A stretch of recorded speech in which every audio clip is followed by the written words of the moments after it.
Hola amigos, gracias por su atención. Vamos a estar reflexionando sobre la necesidad de el apaciguamiento de nuestra mente, nuestro espíritu, el alma.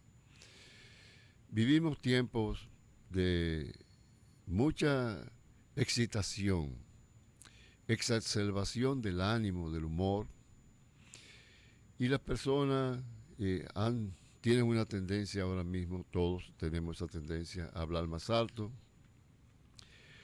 a faltarle respeto a los demás, no tener consideración a los rangos, las categorías, las dignidades, el honor de una persona.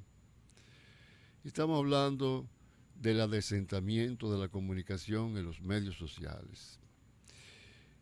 La expresión digital es necesaria, la libre expresión es importante, pero cabe destacar lo poco decoroso que es la forma como algunas personas se dirigen a la globalidad. En el momento que usted se dirige a la globalidad. ¿Qué significa esto? Todo el que entienda va a recibir el mensaje y como fenómeno de atención va a ocurrir algo muy singular, y es que o le presta atención o lo cambia, o a veces pasando de un medio a otro, de una información a otra, de un mensaje a otro, se devuelve y reflexiona sobre lo que esta persona está diciendo y se sintoniza. Antiguamente se hablaba de la sintonía y en este caso nos estamos refiriendo a un fenómeno importante que es la actividad cerebral. La actividad cerebral y el ser humano en sentido general funciona en base a frecuencia, en base a sintonía. Nosotros nos sintonizamos con los demás o, en su defecto, nos desconectamos de los demás o a veces luchamos, competimos, generamos adversión hacia un sujeto y a una subjetividad, y todo su ser puede ser en cierto modo repulsivo. Es por esto que hemos venido analizando, como salubrista, me he encargado de analizar el comportamiento de la subjetividad colectiva y la subjetividad individual dentro de lo colectivo. Y he podido captar que a veces la consideración, el respeto, tomar al otro como un sujeto digno, no faltarle el respeto en el sentido de no humillarle y no dar información espontánea.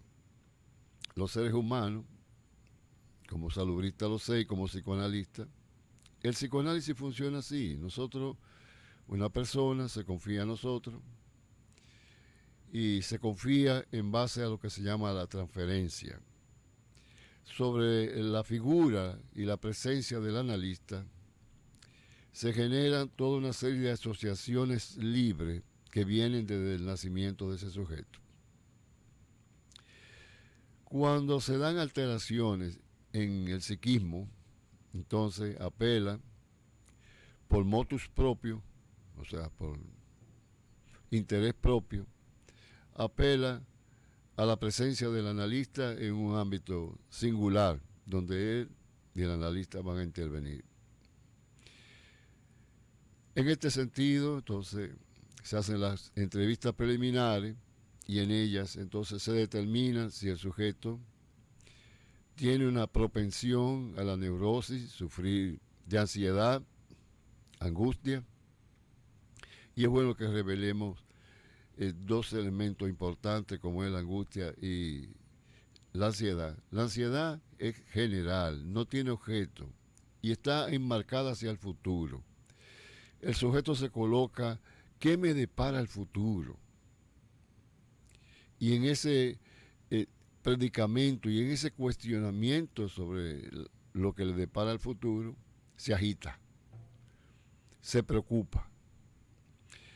Y no que se ocupa, como dicen algunos, sino que se preocupa, está excesivamente controlado por algo que no ha sucedido todavía y propende, o sea, tiene la tendencia a todo lo que es cotidiano y de inmediato presente, a de continuarlo y colocarse de cara al futuro de una forma obsesiva y se desconecta del presente.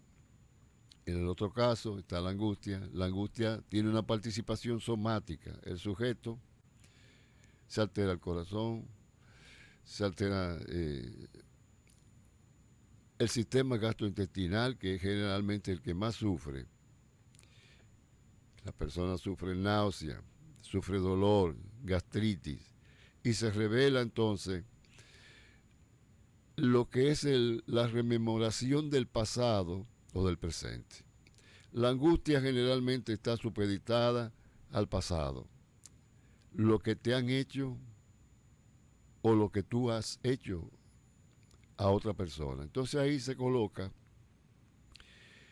lo que en sentido general nosotros llamamos el rencor, el resentimiento o el remordimiento. Dependiendo de si tú has hecho algo y esa persona es inocente, entonces ocurre un remordimiento. Si te lo han hecho, ocurre un resentimiento y el elemento más severo, el rencor.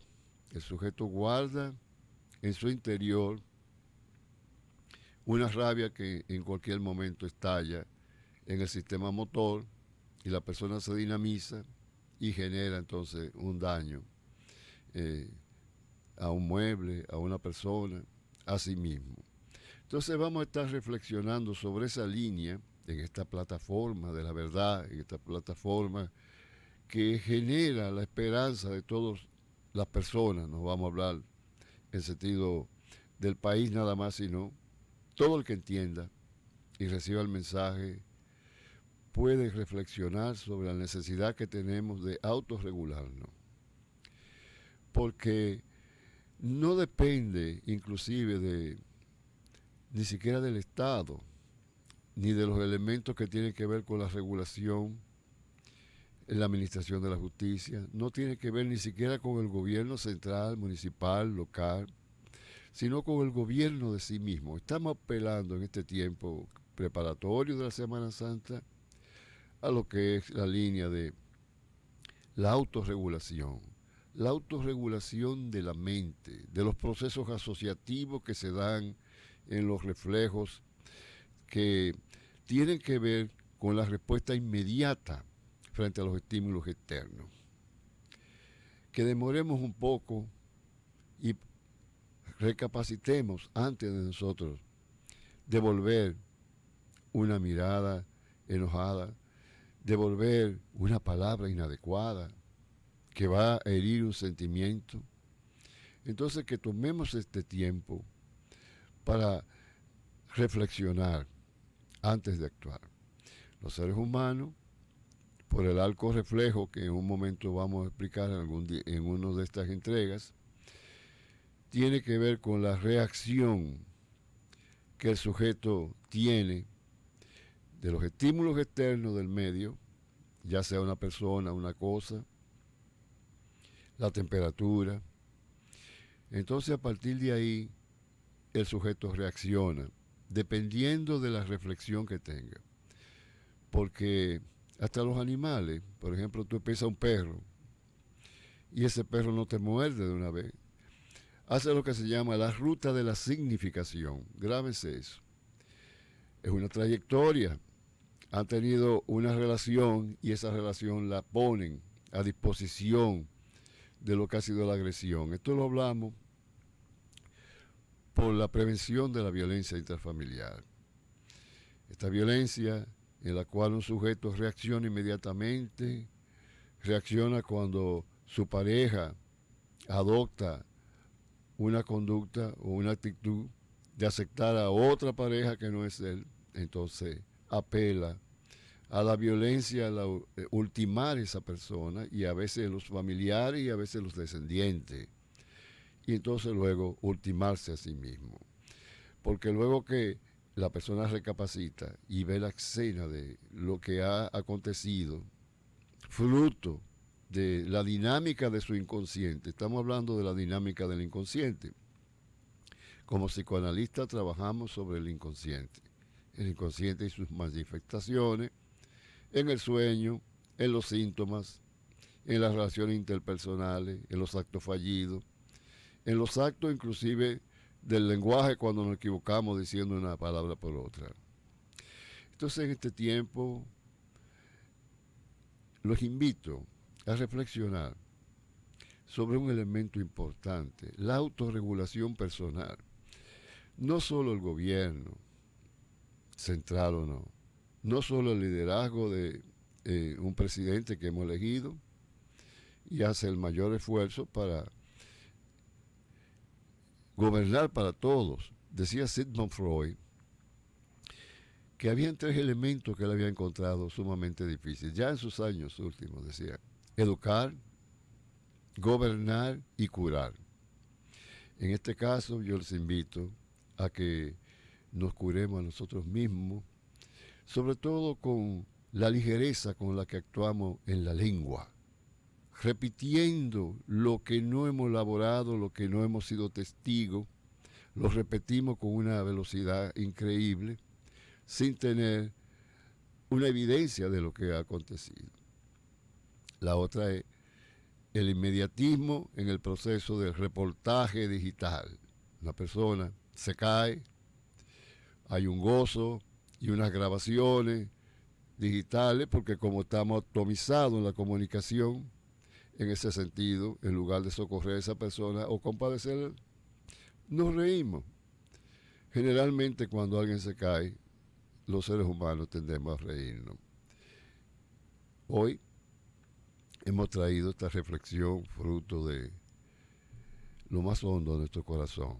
Gracias por su atención y sigan preguntándome en la calle y diciéndome: no hable de eso, hable del otro, regúlenme. Yo acepto la regulación. Muchas gracias por su atención. Hasta una próxima entrega. En Copnama, la unidad nos hace fuertes. Más de 5 décadas trabajando juntos, construyendo un futuro sólido para todos nuestros socios.